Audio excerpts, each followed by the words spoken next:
បានបងប្អូនសម្រាប់វីដេអូនេះដែរគឺខ្ញុំចង់បាទចែករំលែកខ្លះទាក់ទងនឹងបងប្អូនដែលចង់ចាក់ដីបាទអញ្ចឹងយើងត្រូវបញ្ជាក់ឲ្យច្បាស់ណាបងប្អូនជាមួយនឹងខាងក្រុមហ៊ុនដែលគាត់ចាក់ដីឲ្យយើងហ្នឹងបាទកុំអោយខុសដូចខ្ញុំទៀតបាទមានន័យថាយើងពាក្យថាដីមួយម៉ាត់គឺវាមានច្រើនប្រភេទបាទមានដីលាយថ្មបាទមានដីម៉ត់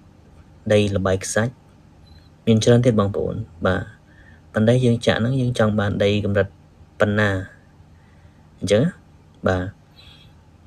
ខ្ញុំនេះគឺខ្ញុំយកដីប៉ុន្តែចេញមកគឺថ្មបាទមានន័យថាយើងបានបញ្ជាក់ជាមួយនឹងគាត់ថាយើងយកដីប្រភេទដីម៉ត់ណាបាទអញ្ចឹងចេញមកគឺដីថ្មយើងចាក់ស្ដើងហើយយើងមិនមែនចាក់លុបបឹងលុបស្រះលុបស្រែទេគឺយើងចាក់បាទគ្រាន់តែឲ្យវាស្មើបាទឲ្យស្មើឲ្យស្អាតហើយយើងបាទអាចចាក់ប៊ីសាបឬក៏យើងណាចាក់ថ្មមិចចាក់អីពីលើអញ្ចឹងប៉ុន្តែជាក់ស្ដែងនៅពេលដែលយើងណាចាក់ដីដែលមានថ្មច្រើនគឺយើងឈូសណាពង្រាបវាគឺมันបានល្អទេបាទធ្វើអត់ល្អហ្មងបាទដោយសារអីថ្មអញ្ចឹងបាទបុលយើងគឺវារុញអត់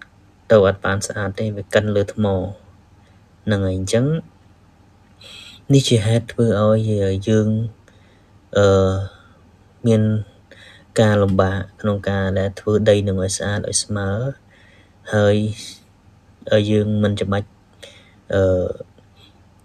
ជួលណាអីមកម្ដងទៀតទេនៅពេលដែលយើងធ្វើសម្រេចប៉ុន្តែនៅពេលដែលយើងចាក់ថ្មបែបនេះគឺយើងត្រូវបាទដូចខ្ញុំនេះគឺខ្ញុំជួលណាអាត្រាក់មក2ដងទៀតដើម្បីធ្វើឲ្យវាស្មើឲ្យវារាបស្អាតបាទដូច្នេះនេះជាកំហុសឆ្គងមួយណាដែលយើងមិនបានដឹងហើយយើងធ្វើប្រហែសណា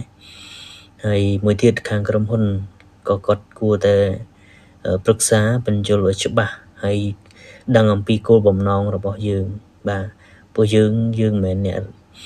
ចាក់ដីយើងអ្នកខ្លះគាត់ដឹងអ្នកខ្លះយើងអត់ដែលមានបទពិសោធន៍អីចឹងយើងមិនដឹង